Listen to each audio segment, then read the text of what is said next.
Hola, mis amigos! So, when Ken asked me to do a guest blog for his special May series, giving lists of 5, I decided to do a video because I actually just really wanted to wear my sombrero. So first we'll just take a moment to show off the sombrero. I have quite a few, but this is my favorite because it's the biggest, and bigger is better. So today I want to talk to you about a topic that goes right along with the May Cinco de Mayo theme and sombrero, and that's tequila. Now, funny enough, I actually don't drink. So considering I'm giving an expert blog about tequila should be interesting, but let's just work with me here. So today we're going to talk about tequila and what tequila can teach us about marketing.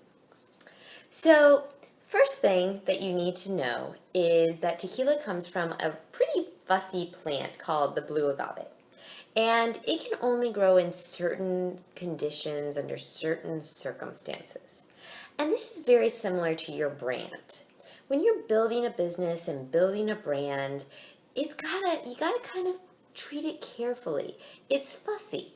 You need to make sure that you fertilize it well, you water it, you really take care of your brand and nurture it and take care of it. Otherwise, your business is just not going to grow as it should.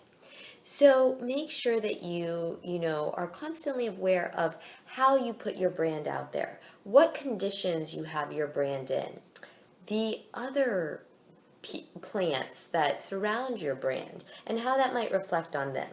It needs the right sunlight, it needs the right conditions, and then you can grow a, beautiful and wonderful brand that will produce fruits such as tequila.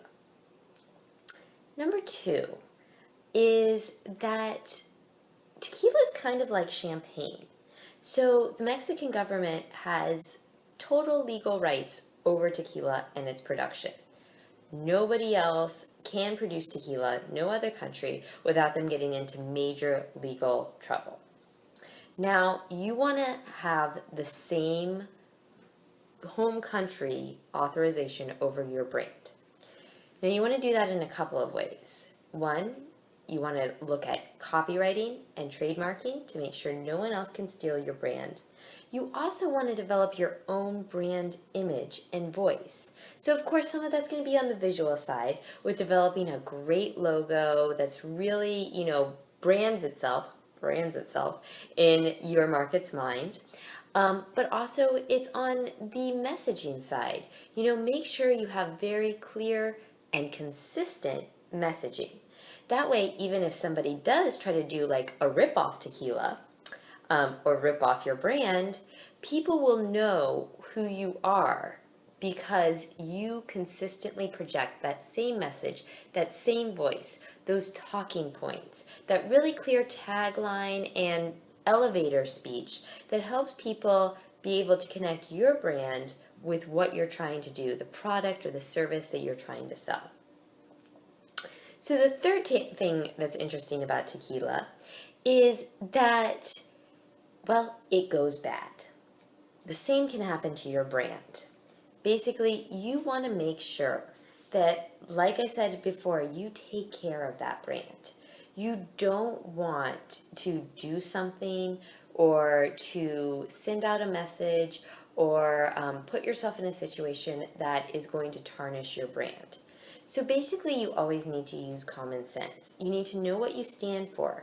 You need to know what your guiding morals and values are of your brand, and have integrity in everything you do. Once your brand goes bad, it can't get better. Just like once tequila goes bad, you just got to pour it out. There's a certain amount that you can do to problem solve and to fix things, but it'd be much better if you just never let your brand go bad in the first place.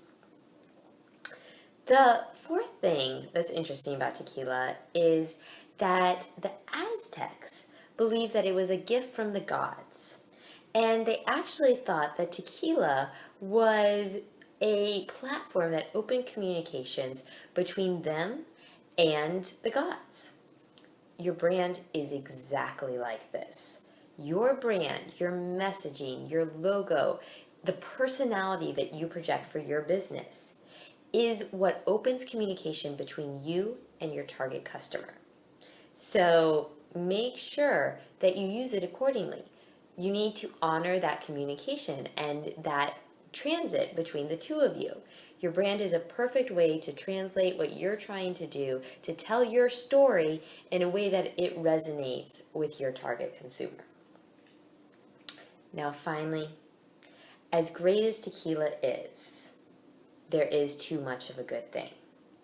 And anyone that has had too much tequila will tell you that the results are very unpleasant.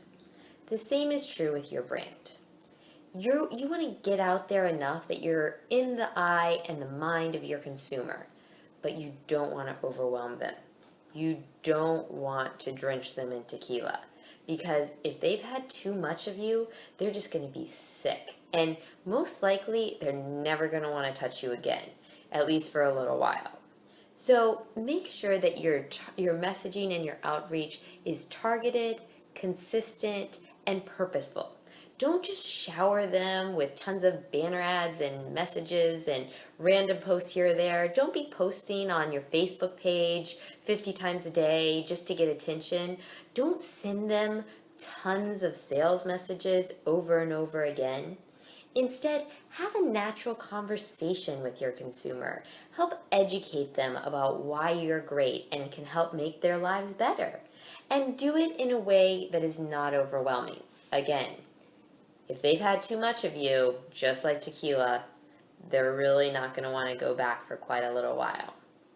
So those are the 5 reasons that tequila can teach you a ton about marketing and branding in particular. Hasta luego, amigos. Till next time.